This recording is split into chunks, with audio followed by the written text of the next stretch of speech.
This talk is sponsored by the Foundation for Economic Education. 'Tis true, purple shirt, vest, not planned. My wife dressed me today, which is normal. Well, it's normal when I look good, keep that in mind, and I look good right now. So, no, but anyway, thank you. My name's Jason Rink, and I'm going to attempt to fly without a net, as in no notes, no PowerPoint, no remote. But this whole thing that we're doing here, voice and exit, this idea that we all, people, should be able to have a voice. They should be able to voice their opinion, and then if something is not working out for them in a social relationship, they should be able to exit that. And I think we fundamentally understand this when it comes to things like consumer products. And I think that's been touched on a little bit here, but I have an iPad. And I expressed my voice by choosing the iPad. And I transitioned over to Apple products in 2007. I've not looked back. But I can exit from this product line. And right now, Microsoft is attempting to persuade me to do that with their Surface. And right now, part of that campaign involves convincing me that breakdancing will occur at my office meetings or whatever. I have yet to be persuaded by that. But I can exit, and they've got to do that by giving a compelling case for me to adopt that operating system. And until they do that, I've got my iPad. Now, it is possible that Microsoft could work and implement some sort of mandatory national policy of adopting the Windows operating system, which would be terrible, and at that point in time, many people in this room would probably be like, from my cold, dead hands, right? It'd be like, come and take it, right? And so, but the idea here is operating systems and voice and exit and choice. We understand that. We understand that as well, I think, when it comes to human relationships on an individual level. And this idea that as an individual, there's a few premises that are true. It's this idea that human beings are born into this world with value and huge potential, and that we're born with this right to our person and property. That we're born to this right. It's this sacred place inside of us that should not be violated unless we invite that violation, unless we invite somebody into that. Okay, it should not be coerced upon. And these are like some fundamental principles. I mean, this is something that is captured in the idea of like the teachings of Jesus in love your neighbor as yourself. It's captured in the idea of Thomas Jefferson when he talked about life, liberty, and the pursuit of happiness. It's captured in the ideas of people like Leonard Read, who talked about society should permit anything that's peaceful. Anything that we do that doesn't violate the person or property of somebody else should be permissible. And so in personal relationships, we get this. And so it's part of like the normal human operating system that I'm not going to steal stuff from you, I'm not going to kill you. And then, so we've got that individual operating system that we're dealing with. It's our worldview, it's our paradigm. And we exist in a household, and that household has other people with an operating system. And it might be different than ours in some ways, and it might be the same as ours in some ways. But we learn to coexist in like a larger operating system of that household operating system. And then we live in a neighborhood, a city, a town, and as we continue to stack these operating systems on top of each other, what we find is that it becomes more and more difficult for us not to infringe upon other people's rights. And so, at the individual level, we can make more complex decisions about our operating system. And as we move further up and get to the higher levels of government and operating systems in society, it's beneficial to stay at a more simple state. We should realize that as we move up that chain, it becomes more likely that we're going to infringe on that sacred place inside of you and I. Is that making sense? You guys tracking with me? And so this whole idea of operating systems, it's very normal, and it's very normal for us to say that is how it works. It's a decentralized way. It's on the you and me level, and then communities decide how communities are going to function. Households decide how households are going to function, and that's how it works.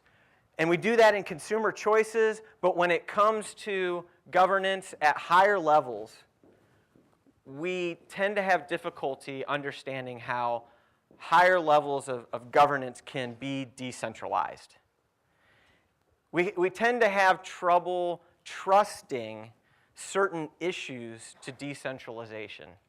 And even though when we look at what has happened through communication and technology over the last several years, decades, centuries, there's all of these examples people have talked about tonight, all of these examples of how technology and communication are becoming more decentralized, peer-to-peer networks, education is more available more cheaply, freely, online. The news media is more fragmented, decentralized, the rise of the citizen journalist, getting information in real time. It's decentralized, it's important stuff. There's many areas of our life that this is true. But when it comes to government, we have seen a tremendous centralization happen in America. We've seen more and more power become concentrated. As we've seen things become more and more decentralized, and as we've accepted the decentralization of other areas of our life, it seems like there's been the reverse that's happened. And I want to talk a little bit about this because we are living in the wake of a rich history of decentralization and the rejection of centralized operating systems for decentralized operating systems. And you know, this nation was founded with the rejection of a centralized top-down operating system. And we think maybe that what happened 200 years ago is old, but in the course of history, centralized government, top-down structures was the rule. And so when the colonists shook off Great Britain's centralized power structure and adopted a decentralized operating system, that was a good thing. It was a revolutionary thing. It was a game changer. And so outside of that, after that happened, they adopted an operating system for this country that was decentralized. And there was like a 1.0 version, you know, it was the Articles of Confederation. And then there was like a 2.0 version, which was the Constitution. And a topic for another talk is whether or not the 2.0 was really better than the 1.0, you know. There's some people in here who want to debate that maybe. But the point is that never at any point was, though there's weaknesses with the operating system that we currently have. Max talked about the DOS operating system, the red and blue operating system. And I submit to you that that is not the way it was designed to be. This tribal structure where you've got two sides battling to be chief over 310 million people in this country. And that the decentralized nature of government was really the genius of it. And that for whatever reason, over time, we've lost that. And we've heard people talk about solutions to social problems here that involve radical changes. And I want to make another radical suggestion, and I want to use an example of how people are starting to decentralize and bring the power back to local and state governments. And this is, listen, this is not a Democrat or Republican issue. This isn't a conservative or liberal issue or a libertarian issue. I mean, really, I think if we talk about this and see this through the lens of how do we preserve what is sacred in the individual, that my rights would not be infringed or coerced upon, when we see it through that lens, then we've got to really, I think we've got to conclude that the only way for conservatives and liberals and Democrats and Republicans and independents and libertarians and the politically agnostic to live in harmony together is to decentralize as many things as we possibly can. That's the conclusion I've come to. And I want to just talk for a second about an issue, a policy, or an area that I think we can see this problem of centralization and how we're moving back towards decentralization. I want to talk about drug prohibition for a minute. Because in this country, there was a time where we didn't have drug prohibition. And we have, over a course, if you look at it, it's the late 1800s, you really started to see the seeds of this start. And then we have alcohol prohibition started with the passage of the 18th Amendment, which was passed by 46 states in order for it to happen. It was an amendment to the Constitution, which is very instructive because that's the way that our operating system was designed to be amended, changed, because it was imperfect, and if anything needed to happen, there was a way to go about upgrading and applying patches to that thing. But when alcohol prohibition ultimately failed and was repealed, that also required an amendment. But what we see that has happened with the centralization of power in this particular issue, and I want to submit to you that this is what's happened in our national operating system that has led to this tribal battle that we're now seeing in front of us, is that there's actually been a virus sort of that has corrupted things, which has been to circumvent the operating system. And so when drug prohibition was introduced, there was no amendment passed. There was simply brute force and coercion and a right and a decision that the states and the people, citizens, to express their voice. And then also exit, because when you have decentralized power, you could go to different states that had certain laws that you agreed with. We had laboratories of liberty that went away in this issue. And so for the last 4 decades, we've seen a failed war on drugs. We've seen a failed prohibition policy because it circumvented the operating system. And what we have seen happen, and is happening now, is an incredible revolution, I believe. Because since 1996, we have seen states start to take that power back by standing up to the federal government in an area where the federal government shouldn't have been involved, where the federal government was violating the operating system.